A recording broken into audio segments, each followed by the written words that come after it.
Muy buen día, doctor Irán. Muchísimas gracias por su presentación. Muchísimas gracias a a todos ustedes, colegas, por su atención. Y bueno, pues quiero empezar mi participación agradeciendo la intervención de la doctora María Cristina. Fue un gran gusto, placer escucharla porque, como usted dijo muy bien, doctor Irán, la doctora María Cristina habló de muchos aspectos muy positivos que es necesario reflexionar en esta etapa que estamos viviendo. Sin lugar a dudas, los psicólogos siempre han sido muy necesarios para el bienestar de la sociedad en general. Creo que trabajar de la mano de ellos podremos eh, superar muchos desafíos que tenemos como sociedad. En este caso, en relación con el tema de la pandemia, quisiera resaltar el hecho de que la salud mental, pues, y no me lo dejará mentir la doctora María Cristina, tiene mucho que ver también con las enfermedades eh, fisiológicas. De hecho, creo que hay una rama de la medicina que se llama biodescodificación, que cada vez estudia más esa relación entre las enfermedades mentales y las enfermedades fisiológicas y cómo por esa unidad que somos como seres humanos, lo que afecta a nuestra mente también puede afectar a nuestro cuerpo.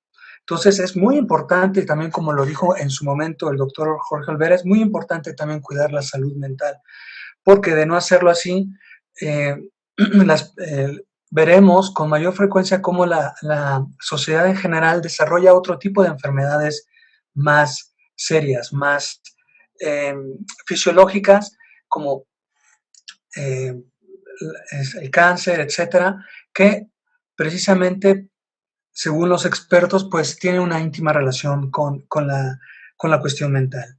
Entonces, y en mi participación yo quisiera enfocarme en lo siguiente, siguiendo la misma línea que la doctora María Cristina nos hizo el favor de mencionar, yo quisiera también resaltar que los medios de comunicación tienen una gran responsabilidad durante este tiempo. Eh, no se trata tampoco de pintar el mundo de color de rosa en una forma ingenua, ignorando los problemas que existen en el medio ambiente, pero se trata de que también los medios de comunicación sean responsables en también transmitir mensajes en la medida de lo posible positivos a la sociedad. A mí me sorprende cómo a veces ciertos periodistas y medios de comunicación consideran que si no dan noticias negativas, entonces no venden, ¿no? Porque la noticia negativa es la que vende. Y creo que eso como sociedad nos puede perjudicar en nuestra salud mental porque a veces, por ejemplo, a mí me sorprende, ¿no? Que hay noticias positivas de que en realidad sí las hay, de que hay empresas farmacéuticas que ya están en una etapa muy avanzada en sus pruebas para eh, aprobar las vacunas o los tratamientos médicos efectivos en contra del coronavirus. Y sin embargo, estas notas no se les da, no, vamos, se les ignora o se resaltan otro tipo de notas más negativas, ¿no? Entonces, bueno, como digo, creo que necesitamos esa sinergia también de los medios de comunicación. Repito, eh, no se trata de pintar el mundo de color de rosa, pero sí también de proporcionar a la gente también, ¿por qué no decirlo? Optimismo, esperanza, ¿no? Pensamientos positivos. Si bien estamos sufriendo ahorita una etapa dura, también es cierto que tarde o temprano lo vamos a superar. Y yo creo que más temprano que tarde, ¿no? Por lo que he leído en las noticias, que por cierto no se resaltan, eh, sí hay muchas compañías que están logrando estos avances científicos importantes para la humanidad. Y también pues comentar que como bien lo decían tanto el doctor Jorge Olvera como la doctora María Cristina, pues también el estrés que sufre la gente por la falta de empleo, por esta situación económica que ha afectado sobre todo a nuestro país, la pérdida de millones de empleos el cierre de cientos de miles de pequeñas y medianas empresas, pues como un mecanismo de protección, el ser humano desarrolla este estrés, este miedo, y, y creo que debemos resaltar también el derecho que tienen las personas a políticas públicas que realmente atiendan los problemas más urgentes del país. Quizás adherido o agregado a la pandemia, tenemos el hecho de que no sentimos como sociedad que nuestro gobierno esté a la altura de las circunstancias y esté diseñando una política pública que saque al país de esta depresión económica, de esta situación. Entonces, eso genera mucho estrés. Y creo que otra forma de ayudar a que haya una mejor estabilidad emocional es precisamente exigir al gobierno que ese derecho humano que tenemos a que ellos diseñen políticas públicas que realmente hagan que nuestra sociedad se desarrolle, que busquen el bien común y la prosperidad. Y pues vemos que debido a esta situación, pues muchas personas pierden trabajo, su patrimonio, venden casas. El día de ayer yo vi una nota en que para salvarse de la enfermedad, mucha gente, o para recuperar su salud, pues hay gente que está vendiendo sus casas, sus carros, gastando sus ahorros, endeudándose masivamente, y esto pues también aumenta el estrés. Entonces creo que si fomentamos la solidaridad social y también la subsidiariedad del Estado para apoyar con sus políticas públicas a la sociedad, creo que contribuiría grandemente a reducir este estrés que vive la sociedad, ¿no? Entonces, creo que es muy importante que como sociedad lo exijamos, y también pues quisiera resaltar que también en esta situación que vivimos, como lo mencioné en su momento en la presentación, cuando hablamos de la violencia contra las mujeres, también es necesario que si queremos la estabilidad de los hogares, también busquemos el apoyo psicológico. El apoyo psicológico, porque si hay violencia, si hay eh, disrupción familiar, es precisamente porque las personas necesitan este apoyo psicológico que poco a poco les ayude a superar su situación y les ayude a recuperar su autoestima y una visión positiva de la vida, aunque digo, no es que esté todo positivo, pero sí hay que resaltar también el aspecto positivo de la esperanza y de expectativa de que como sociedad saldremos adelante de esta situación. Y pues les agradezco mucho su tiempo. Muchísimas gracias, doctor Irán, y espero mi turno para la próxima intervención. Muchísimas gracias. Al contrario, doctor, muchísimas gracias a usted por sus palabras y rescatar indudablemente, como lo hacemos con cada uno de nuestros ponentes, algunos de los elementos que consideramos ponen más de relieve y que pueden dar también pauta abonando positivamente a la discusión, al análisis de cada uno de los derechos que hemos venido trabajando. Y en este caso me parece que la acción comunicativa que usted coloca sobre la mesa es fundamental, es primordial en este tiempo de pandemia, como también de nueva normalidad, porque indudablemente la estabilidad emocional también pasa por este aspecto. Y recordemos que también tenemos una infodemia que sin lugar a duda ha venido a generar a tener irrupción negativa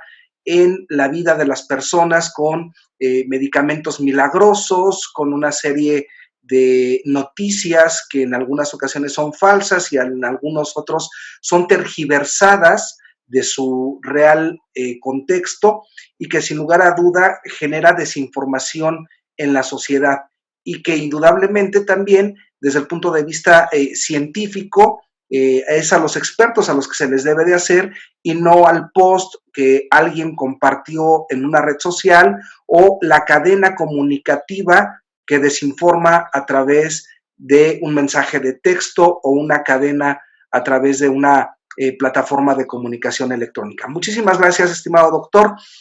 Enseguida cedemos el uso de la palabra a la doctora Karen Yareli García Arizaga, también invitada de la Red Internacional de Estudios Constitucionales. Ella es profesora en la Universidad Autónoma de Baja California y coordinadora del posgrado de la Facultad de Derecho en la misma universidad. Adelante, doctora, bienvenida, muy buen día. Hola, ¿qué tal a todos? Muy buenos días.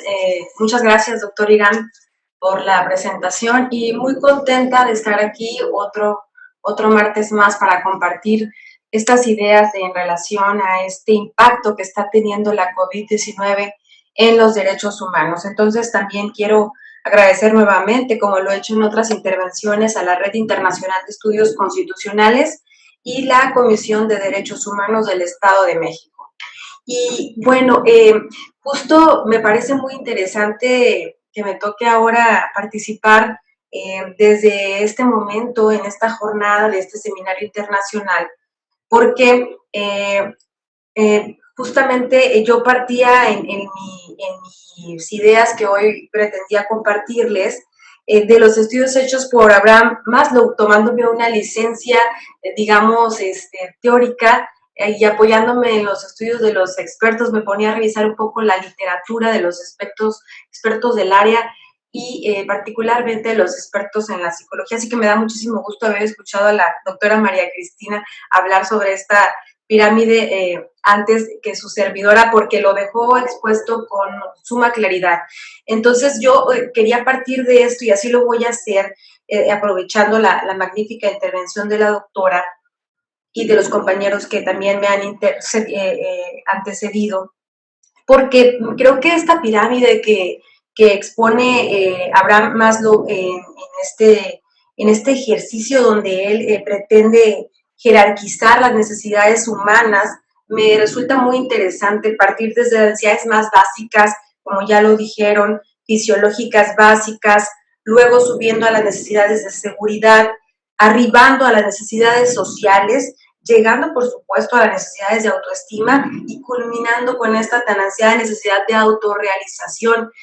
¿Por qué partir de las necesidades y por qué partir de esta idea, digamos, que está vinculada con la psicología? Porque es una forma muy sencilla de poder evidenciar el impacto que está teniendo la COVID-19 en el derecho a la estabilidad emocional de las personas. Como digo, esta pirámide nos permite analizar el impacto en las personas en general, pero de manera particular yo en esta mañana me quiero referir en dos momentos digamos, a un sector de la población, a un grupo de personas. Y en este caso me refiero de manera general al grupo de los trabajadores, al grupo de los empleados en general. Y es que es innegable la relación que existe entre la estabilidad laboral y la estabilidad emocional. Si un trabajador no se siente protegido en sus derechos mínimos, en sus garantías mínimas laborales, difícilmente va a poder lograr una estabilidad emocional, porque seguramente ni siquiera podrá satisfacer sus necesidades mínimas fisiológicas básicas.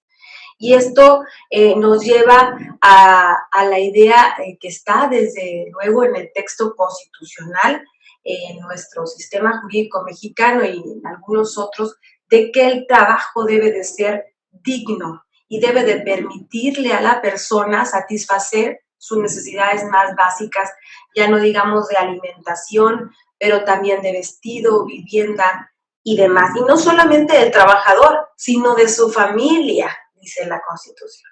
Entonces vemos que el reto ante una realidad económica avasalladora que nos enfrenta cotidianamente a impactarnos y de la cual desde luego no nos podemos evadir. Ante esta realidad económica vemos que estas necesidades difícilmente pueden cumplirse para el grueso de la población de nuestro país. Si de por sí, previo al fenómeno de esta pandemia global, nos enfrentábamos ante una situación económica muy adversa que repercutía, sin lugar a dudas, en el aspecto laboral, en el que desde luego encontramos salarios mínimos muy mínimos e insuficientes, pues ahora con todo este fenómeno y el impacto que seguramente vendrá posteriormente, no podemos negar que los estragos serán todavía mayores. Y esto yo digo desde un panorama general para todos los trabajadores. Es impactante que el hecho de que algunos hayan perdido su empleo, algunos otros se hayan visto bajo la figura de la suspensión de sus relaciones de trabajo, algunos recibiendo salarios no en su totalidad, digamos, el salario real que perciben, sino alguna parte de su salario, en algunas ocasiones reducidos hasta salarios mínimos. Pues yo creo que esto sin duda ha venido a trastocar la estabilidad en el empleo, que es esta seguridad y esta certeza que tiene la persona de que va a poder disfrutar de su trabajo y de los frutos de su trabajo para poder, ya decía yo, satisfacer sus necesidades y las de su familia. Entonces, parto desde esta perspectiva general para arribar inmediatamente a un aspecto muy particular, que es dentro de este sector de trabajadores. Concentrémonos ahora en el impacto que ha tenido la COVID-19 en los trabajadores del sector salud, en los trabajadores denominados de primera línea. Y es que aquí la cuestión se agrava un poquito más, porque ellos no solamente se ven afectados en sus necesidades fisiológicas básicas, como las refiere Abraham Maslow, digamos, en el tema del descanso y de la alimentación, porque se ven expuestos a jornadas extenuantes, y podríamos decir algunos que estos trabajadores del sector salud ya de alguna manera se encuentran o se encontraban habituados a este tipo de actividad, a este tipo de jornadas, pero no en este tipo de condiciones. Por eso es que me concentro en estos trabajadores de primera línea del sector sanitario, cuyas necesidades, como he reiterado, se encuentran hoy en día expuestas, se encuentran ante una situación de extrema vulnerabilidad física y emocional. Y esta vulnerabilidad ha sido ocasionada por distintos factores. Yo solamente voy a mencionar algunos, como la escasez de materiales de trabajo y materiales de protección, ante jornadas laborales extenuantes bajo condiciones extremas, aislamiento de sus familiares, porque es evidente que se han tenido que enfrentar al nulo o mínimo contacto con sus seres queridos. También les ha afectado de manera muy particular el contacto directo con la muerte y el dolor, que ante este fenómeno, pues ellos se han visto expuestos cotidianamente. Desde luego, si a esto le sumamos aspectos de estigma y de discriminación, que lamentablemente son cuestiones que hemos visto, no solamente se han presentado en nuestro país, sino también en otras latitudes, esto es absolutamente inaceptable. Entonces yo resalto que todos estos factores trastocan la tranquilidad, la estabilidad emocional y desde luego la dignidad humana de los trabajadores del sector salud, pero también de los trabajadores en general. Yo dejo estas líneas donde pretendo vincular estos dos derechos humanos y en la segunda intervención, si me lo permiten, haré otros comentarios. Muchas gracias. Con muchísimo gusto, estimada doctora, la escucharemos también con mucha atención y gracias también por continuar con el hilo conductor y hacer énfasis en las necesidades de estabilidad laboral de los trabajadores en general, que obviamente el desempleo es también un problema que viene a agravar la situación emocional y muy particularmente también la situación de los trabajadores de la salud, quienes indudablemente requieren de todos los elementos técnicos, científicos, así como todos los implementos que no solamente les permitan en la primera línea de atención de la pandemia, sino también la estabilidad laboral que muchos de ellos requieren para la continuidad en sus actividades profesionales. Muchísimas gracias, doctora. Enseguida cedemos el uso de la palabra al doctor Enrique Uribe Arzate, nuestro coordinador general de estos trabajos del seminario, quien es doctor en Derecho por la Universidad Nacional Autónoma de México, es integrante del Sistema Nacional de Investigadores Nivel 2 y líder del Cuerpo Académico Estudios Constitucionales de la Facultad de Derecho de la Universidad Autónoma del Estado de México, de donde también él se desempeñó como director y coordinador del Centro de Investigación. Adelante, doctor Uribe, muy buen día. Buenos días, estimados colegas. Espero que ahora sí se escuche. Bien, pues me parece que el tema de hoy, en el marco del seminario, aborda una cuestión tremendamente fuerte para todos en medio de la pandemia, pero que también, desde luego, está relacionado con el ámbito jurídico y con algunas cuestiones que también desde el cuerpo académico hemos trabajado, como lo es la vulnerabilidad humana. Ya en las exposiciones previas se ha destacado cómo el flagelo que hoy tenemos enfrente, que es el COVID-19, extendido a nivel mundial, pero con mayor incidencia en algunos estratos sociales en México, ha mostrado no solo la fragilidad humana, sino las formas de reacción, como ya expuso la doctora María Cristina, las formas de reacción que tenemos los seres humanos a través del miedo, de la angustia, y yo lo remarcaría no en la visión psicológica, pero sí desde el punto de vista jurídico, en lo que resulta ser la incertidumbre que tenemos ahora frente a lo que seguirá después de la pandemia, o lo que seguirá después que nos acostumbremos o tengamos que vivir con esta pandemia. Ya fue marcado al inicio por el doctor Olvera el asunto jurídico y la fundamentación que tiene el derecho a la salud. Esto que ya tratamos en sesiones previas, quiero referirlo para darle un sustento adecuado al concepto de estabilidad emocional e intentar conectarlo con lo que se ha dicho desde la psicología, porque me parece que el derecho humano a la estabilidad emocional es un derecho que todavía no existe o que al menos no ha sido desarrollado adecuadamente. ¿Cómo enfrenta el ser humano esta situación de angustia, de miedo, de incertidumbre? Y cómo el Estado o las autoridades, cómo la sociedad o los órganos encargados de hacerlo le brindan o le devuelven certidumbre, confianza a los habitantes. Esto, entiendo, no ha sido debidamente ponderado por las autoridades en la medida que han tomado determinaciones para hacer frente a la pandemia. Por tanto, desde las decisiones que se han tomado a partir de los ámbitos municipal, local y federal, puedo entender que no existe el marco jurídico, que no existe la certidumbre legal y tampoco existe la construcción jurídica desde el punto de vista teórico para referir los modos en que las personas ahora podemos tener certidumbre respecto a lo que sigue. Se ha hablado del asunto de la salud, hace un momento Karen Yareli ha referido el tema laboral, el tema del derecho al trabajo. Todo esto se relaciona sin duda con lo que estamos comentando. Y por eso me parece que un derecho de nuevo cuño es el derecho a la estabilidad emocional. El encierro, el quédate en casa que hoy estamos viviendo, el home office, también como se le llama, el trabajo desde casa, el desempleo, como también ya fue mencionado, toda esta serie de factores, de cuestiones que estamos viviendo en la actualidad, desde luego que inciden tremendamente en este elemento que es la estabilidad emocional. Más bien, la inestabilidad emocional que hoy estamos padeciendo ha sido generada en gran parte precisamente por la pandemia, pero mayormente por la forma en que se han tomado decisiones, sí para hacer frente a la pandemia en términos de salud, sí para tomar decisiones en términos de restricción a la movilidad y a la libertad de tránsito, pero no se ha considerado o no se han considerado las consecuencias que esto puede generar en las personas.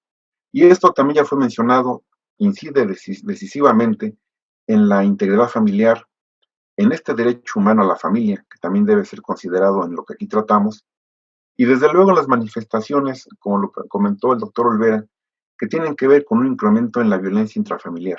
Esto hay que destacarlo, el encierro o las restricciones que ahora tenemos para salir, para movernos fuera de nuestros hogares, han generado todos estos problemas.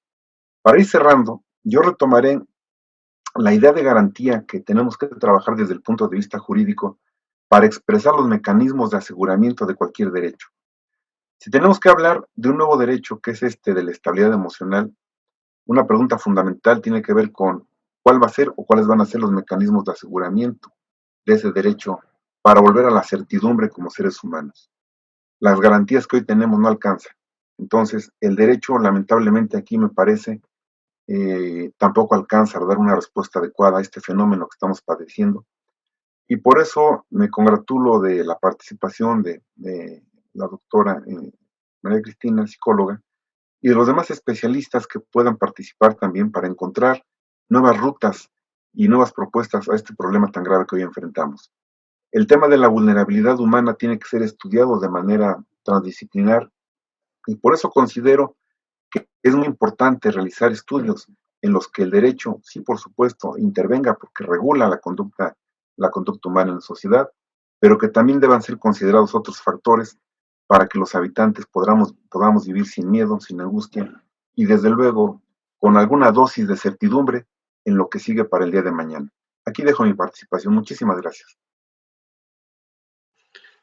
Muchísimas gracias, estimado doctor Uribe, por su participación y sobre todo por colocarnos sobre la mesa de análisis y para la discusión en esta jornada la necesidad de poder no solamente encontrar los elementos que permitan vaciar el contenido que configure al derecho a la estabilidad emocional como un derecho de nuevo cuño, un derecho emergente en tiempo de la pandemia, sino también por poner el énfasis en los mecanismos de garantía en el contexto del Estado constitucional de este derecho, ya que indudablemente, como usted lo advierte, los mecanismos actuales no son ni siquiera suficientes para poder conceder a todos